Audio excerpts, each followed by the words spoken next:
Hi there, Els. Hi. We come now to the end of October. Yeah. Today's the 31st.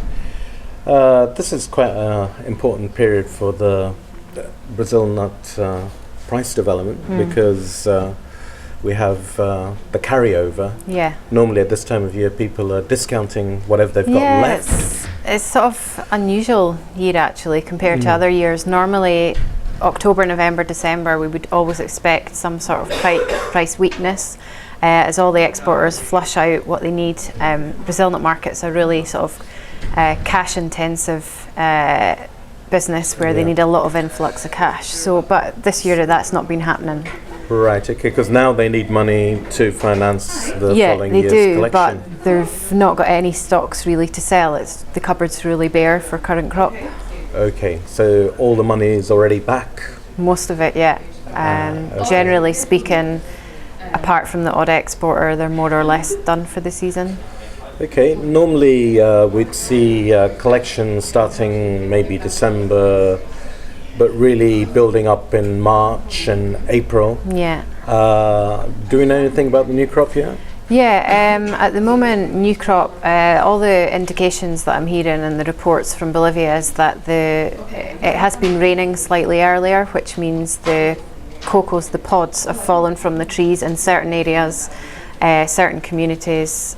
The pods are already down, so they're all gearing up and they're going in November. Okay, that's pretty early. Which is quite early. Sometimes they go in after Christmas, but this year they're all, of course, they know that demand is still here externally, Europe, America. They know that the market's short, so they're kind of looking to get moving. Just to skip back then, that means that the crop this year really was short because it came in too late. Yeah. Some of it was lost to rottens. Yeah.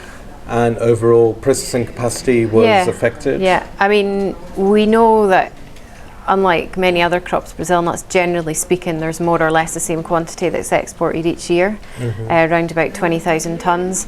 But you know, it'd be interesting at the end of the year to see the actual percentage reduction. I think there will be maybe like about 15% or something as a result of the reduction in processing capacity because of the flood damage factories, and also a certain percentage of rotten raw material that was completely unusable. I mean, stuff was still coming back in sort of August, and it wasn't even worth putting labour to. They try just and rejected recover it straight away. Yeah. Right. So. Okay, so there's less material. It's quite interesting that people are going in early. Yeah. It may mean that we have a much bigger collection next year. Could possible. do, yeah. There's sort of some kind of meetings going on today actually, mainly in Riberalta, with barraqueros, people that have got land, collection, people representing collectors, exporters, to try and kind of gauge the raw material price. Okay, that's happening today. So. So this is all the stuff in Bolivia. What about Europe, where I guess is a large component of the demand? Yeah. Is there a lot of stuff in warehouses? Is there? Not really. My overall impression is that the spot European warehouses are pretty empty. Okay. Meanwhile, there still seems quite a lot of uncovered demand for Novdek positions, and certainly first quarter of next year.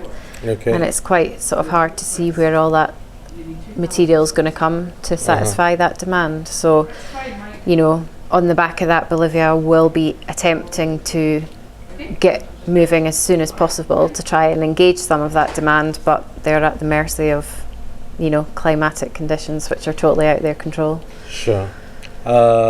These prices are high, but not astronomical. No. So far anyway. Yeah.